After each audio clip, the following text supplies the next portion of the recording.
Good evening, girls and boys. I'm going to read you a story before you go to bed. I hope you're all snuggled up in bed after a great day with your family. Have you brushed your teeth? If you haven't brushed your teeth, pause this video right now and run and brush your teeth quickly. And then you can cuddle up in bed with your favourite toy and listen to the story.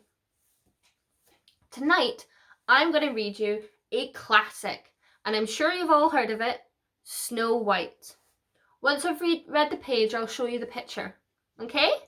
Are you ready? Long, long ago, in a faraway land, there lived a king and queen who had a beautiful baby girl.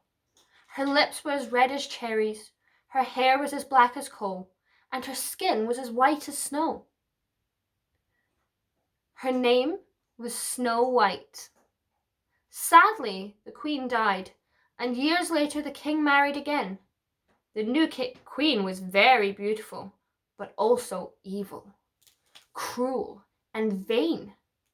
She had a magic mirror, and every day she looked in it and asked, "Mirror, mirror on the wall, who is the fairest of them all?" And every day the mirror would reply, "You, O Queen, are the fairest." Time passed, and every year Snow White grew more beautiful by the hour. The queen became increasingly jealous of her stepdaughter. One day the magic mirror gave the queen a different answer to her question. And there's the queen there. Can you see her? "Snow White is the fairest of them all," it replied. The queen was furious. She ordered her huntsman to take Snow White deep into the forest and kill her. But the huntsman couldn't bear to harm Snow White.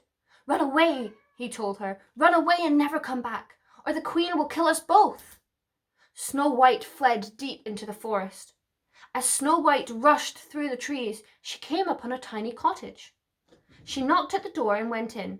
The house was empty. There she found a tiny table with 7 tiny chairs. Upstairs there were 7 little beds. And exhausted, she lay down on them all and slept. Many hours later, Snow White woke to see 7 little faces peering at her.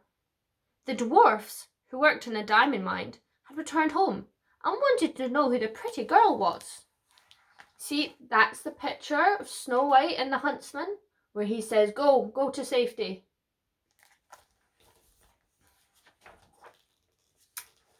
Snow White told them her story and why she had to run away. They had all sat around and listened to her tale. When she had finished, the eldest dwarf said, "If you will look after our house for us, we will keep you safe. But please don't let anyone into the cottage while we are at work." The next morning, when the wicked queen asked the mirror her usual question, she was horrified when it answered, "The fairest is Snow White, gentle and good. She lives in a cottage deep in the wood." The queen turned green with rage. She had been tricked. She magically disguised herself as an old peddler and set off into the wood to seek Snow White and kill her herself. See, there's Snow White with the dwarfs telling them their story. That afternoon, Snow White heard a tapping at the window. She looked out and saw an old woman with a basket full of bright ribbons and laces. Can you see her? The old woman. "Pretty things for sale?" cackled the old woman. Snow White remembered the dwarf's warning, but the ribbons and laces were so lovely, and the woman seemed so harmless that she let her in. "Try this new lace in your dress, my dear," said the old woman. Snow White was thrilled and let the lady thread the laces, but she pulled them so tight that Snow White fainted. Certain that at last she had killed her stepdaughter, the queen raced through the forest back to her castle, laughing evilly. That evening, the dwarfs returned home. They were shocked to discover Snow White lying on the floor, lifeless. They loosened the laces on their dress so she could breathe and made her promise again not to let any strangers in when they were at work. The next day, when the mirror told the queen that Snow White was still alive, She was livid and vowed to kill her once and for all. She disguised herself and went back to the cottage. This time the old woman took her a basket of lovely red apples. She had poisoned the biggest, reddest of them all. She knocked on the door and called out, "Juicy red apples for sale." Don't know what that accent was. The apples looked so delicious that Snow White just had to buy one. She opened the door and let the old woman in. "Oh my, what pretty rosy cheeks you have, dearie," said the woman. "The very colour of my apples.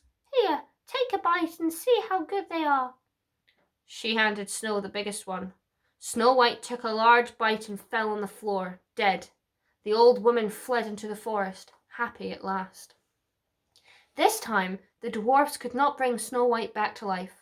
Overcome with grief, they placed her gently in a glass coffin and carried it to a quiet clearing in the forest.